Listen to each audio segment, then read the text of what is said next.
tutuusin natin, yung nasa Korte at yung nasa Senate, halos pareho ang paksa, no? Sabihin na natin, iba yung sa Congress. Ang problema, ang Senate, hindi naman prosecutorial body. Parati tayo in aid of legislation. Talaga bang in aid of legislation ito? Yun ang pinagtatakahan ko. Do we actually need new laws? Is that really the intended goal? So kahit ako'y miyembro at naninindigan sa Committee on Women, gusto ko pa rin na may due process sa bawat isa. Ma'am, pero di ba yung pagpapatawag kay Pastor Kibuloy, that's part of due process na ipaliwanag niya yung inside niya. Oo naman, pero yung sabay-sabay mong kinakasuhan, pwede rin magdahilan na hindi naman dapat sabay-sabay. Higit sa lahat, may pending na sa court, pare-pareho naman yung paksa, bakit uulitin pa? How do you respond to observations na iba yung magiging trato kay Apollo Kibuloy and then doon kay senior yun sa Surigao, Senior Aguila? Siya na-contempt, kahit na nag-attend siya, na-contempt siya kasi sabi ng mga senador, di siya nagsasabi ng totoo. Tama, pero straightforward yun. Walang kahalong prangkisa, walang kahalong issue mula sa US tungkol sa foreign exchange, walang kahalong sexual harassment at iba pang kaso mula sa ibang jurisdiction. Magulo ito eh. Kaya nagugulat kami, ba't naman sabay-sabay? May kumukuyog ba?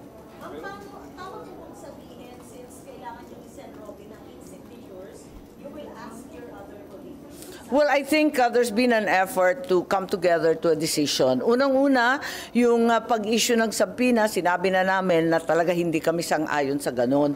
Dahil kinakailangan nga, alamin muna natin lahat ng kinakailangan alamin. Kasi puro sa kwentuhan lamang, may testigo nga, alam ko, narinig ko si Senator Risa, pero ganun pa man, kinakailangan na bigyan daan pa rin ang nasa korte. At hindi ako sigurado na in aid of legislation talaga ang mangyayari. Nakukuha niyo yung aid po? Hindi ko pa alam, pero mataas ang pag-asa ko lagi.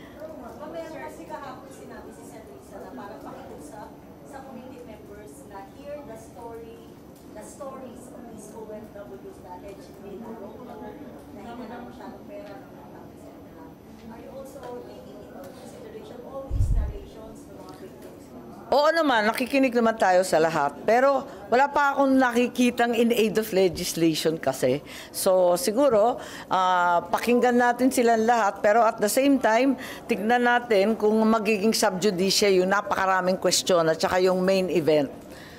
Yung main concern may end up being a judicial question. So baka patong-patong na yan at hindi nakarapat-dapat. Hindi ko narinig pasensya. Nakausap niya na po kayo na sinusuportahan siya, pero ma'am, wala pa kayo pero sa statement of support. Sinabi ko na, di ba, na-trauma na ako sa pirma. Allergic na ako sa pirma. Tantanan na ako sa pirma. Ayoko nang pumirma lang maski ano muna. Pero lang dun sa Committee on Women. But do you support? Oo naman. Wala naman ibang kandidato. Meron ba? Meron. May kumausap po ba sa inyo kung meron?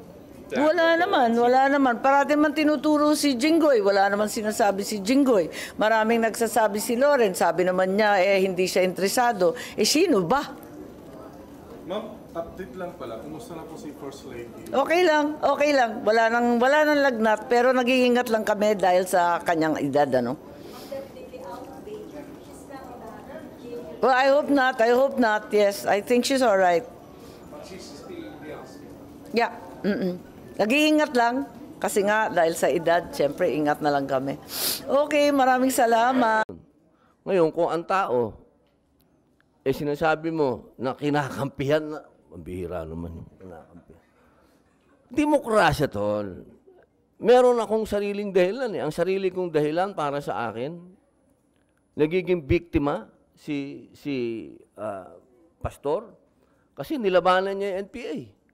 Yun ang sarili kong, wala tayo, hindi deserve para sa mga mata ko ng isang tao ang tingin ko bayani sa pakikipaglaban niya sa komunista na naging kasama ko,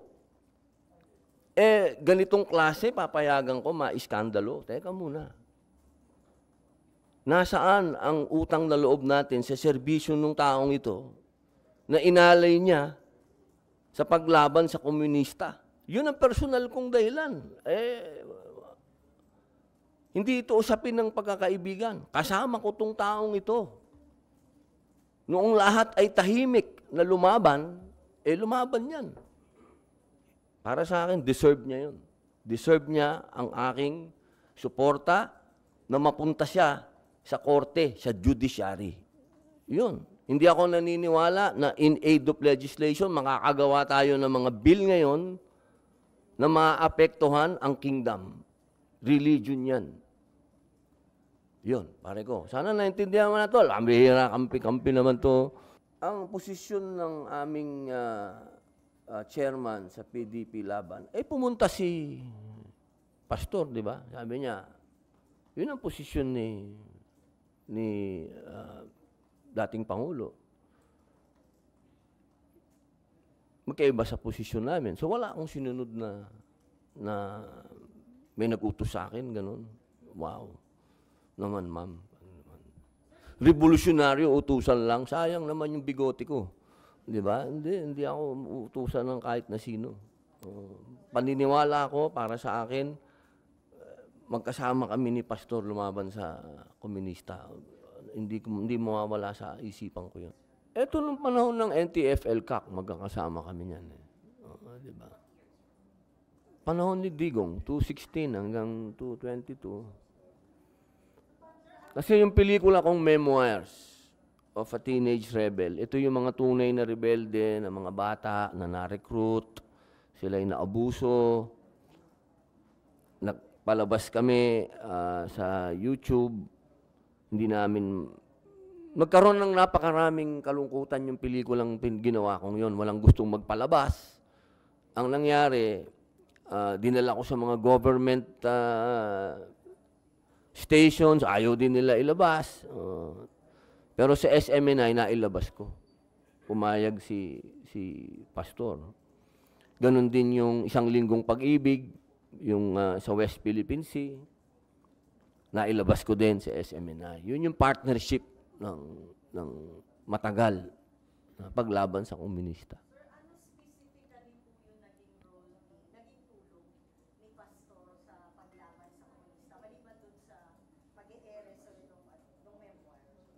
Marami po. Nung panahon po ng NTF-ELCAC, diyan po nilalabas ang mga data. Ang mga data, no? Ang mga, kung ano yung mga nangyayaring, halimbawa, galing sa AFP, yung mga tinatawag naming, kasi kami mismo nun, meron kaming mga pinupuntahan ng mga sumusurrender, binibigyan ng pag-asa ng gobyerno, binibigyan ng ayuda. Ako lang, ang dami kong pinuntahan na ganyan. 1,000 ang sumusurrender. Hindi mo mapanood sa ibang channel. Mapapanood mo sa SMNI.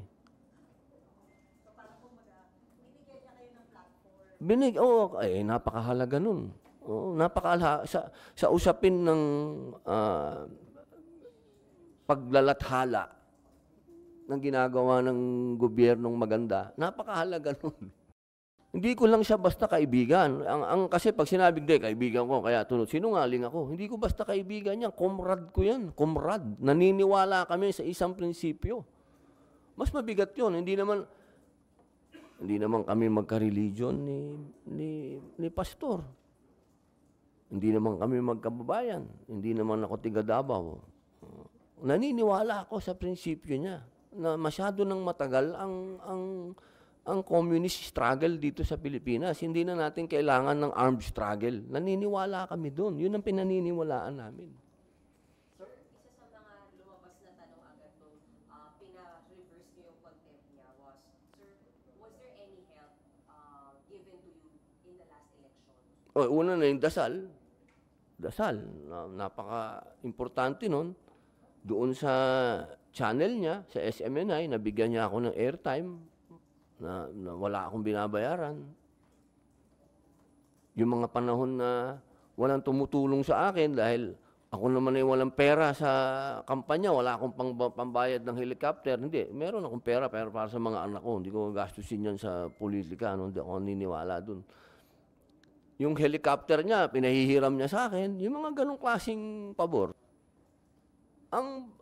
Sa akin kasi parang hindi naman yun para sa politika. Parang sa akin naniniwala siya na ako magiging instrumento ng Panginoon Diyos sa pagbabago ng bayan, parang ganun.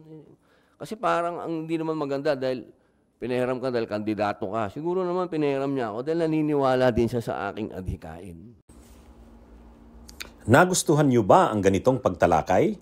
Mag-follow sa Informador FB page at mag-subscribe sa Informador YouTube channel. Ang Informador ay nilikha ng mga staff ni Atty. Ricky Tumuturgo, aka Insurrecto, upang lalong lumawak ang inaabot ng pagpapalaganap ng katotohanan at labanan ang fake news at kasinungalingan.